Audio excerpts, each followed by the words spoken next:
और बात Iran Israel की। ईरान और इजराइल के बीच एक बार फिर से तनाव बढ़ गया है। इजराइल ने ईरान के सैन्य और परमाणु ठिकानों पर व्यापक हमले किए तो राजधानी तेहरान समेत कई रणनीतिक स्थानों को निशाना बनाया। इस हमले के बाद ईरान में बड़ी संख्या में जान माल का नुकसान हुआ है। ईरान ने भी बदला लेते हुए कई ड्रोन हमले इजराइल पे किए हैं, जिसके बाद इस पूरी लड़ाई को और ज्यादा तेज पड़ने की आशंका हो गई है। हालांकि कई देशों ने शांति के माध्यम से, बातचीत के माध्यम से हल निकालने का भी कहा है। ईरान के सैन्य और न्यूक्लियर ठिकानों की बर्बादी का ये मंजर गवाही दे रहा है इजराइल के ऑपरेशन राइजिंग लायन की सफलता का।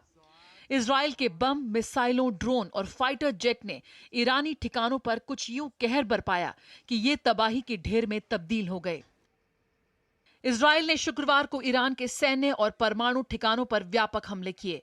इन हमलों में ईरान की प्रमुख परमाणु साइट नंताज को भारी नुकसान पहुंचा है।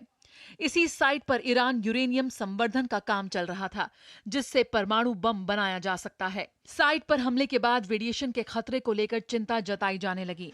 हालांकि बाद में IAEA ने साफ किया कि साइट में विकिरण के स्तर में कोई वृद्धि नहीं देखी गई। इसके अलावा तबरीज न्यूक्लियर रिसर्च सेंटर और 2 सैन्य ठिकानों को निशाना बनाया।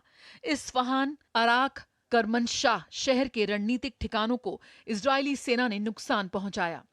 लेकिन शाम होते ही इजराइल ने नंताज तबरीज पर फिर धावा बोला। इस बार इजराइल ने रेवोल्यूशनरी गार्ड्स के एरोस्पेस कमांड के एक बड़े हिस्से को नष्ट करने का दावा किया।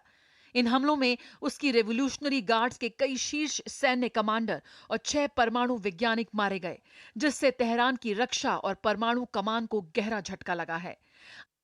इसके बाद ईरान ने शुक्रवार दोपहर में इजराइल पर जवाबी हमला किया और 100 से ज्यादा ड्रोन दागे, लेकिन इजरायली सेना ने दावा किया कि उन्होंने सभी ड्रोन मार गिराए। ईरान के सर्वोच्च नेता आयतुल्ला अली खामेनेई ने इसे जघन्य अपराध बताया और कहा कि इजराइल को कठोर सजा के लिए तैयार रहना चाहिए। जबकि दूसरी तरफ इजरायली प्रधानमंत्री नेतन्याहू ने कहा कि यह हमला इजराइल के अस्तित्व पर मंडरा रहे खतरे को दूर करने के लिए किया गया है। Iran is gearing up to produce 10,000 of those ballistic missiles within 3 years. Now just imagine 10,000 tons of TNT landing on a country the size of New Jersey. This is an intolerable threat. It too must be stopped. In recent years, Iran has produced enough highly enriched uranium for 9 atom bombs. 9. In recent months, Iran has taken steps that it has never taken before, steps to weaponize this enriched uranium. And if not stopped, Iran could produce a nuclear weapon in a very short time. It could be a year, it could be within a few months, less than a year. This is a clear and present danger to Israel's very survival. अमेरिकी राष्ट्रपति Donald Trump ने Iran को कड़ी चेतावनी देते हुए कहा कि अगर तेहरान ने जल्द समझौता नहीं किया तो उसे विनाशकारी परिणाम भुगतने होंगे। राष्ट्रपति ट्रंप ने कहा कि अमेरिका के पास दुनिया के सबसे घातक सैन्य उपकरण हैं, जिनमें से कुछ इजराइल के पास भी हैं और वे जानते हैं कि इसका इस्तेमाल कैसे करना है। ट्रंप ने दावा किया कि ईरान के कई कट्टरपंथी नेता जो मुखर थे, अब मारे जा चुके हैं और ये सिर्फ शुरुआत है। इजराइल और ईरान के बीच उभरती स्थिति पर भारत ने दोनों पक्षों से बातचीत और कूटनीतिक चैनलों के जरिए मसला हल करने को कहा है।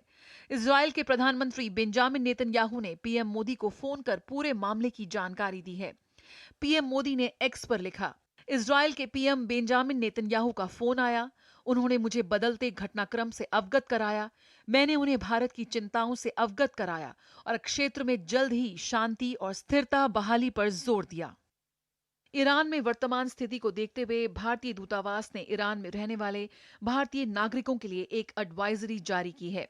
भारतीय दूतावास ने कहा कि ईरान में सभी भारतीय नागरिकों और भारतीय मूल के व्यक्तियों से अनुरोध है कि वे सतर्क रहें, सभी अनावश्यक गतिविधियों से बचें, दूतावास के सोशल मीडिया अकाउंट का अनुसरण करें और स्थानीय अधिकारियों द्वारा दी गई सलाह के अनुसार सुरक्षा प्रोटोकॉल का पालन करें।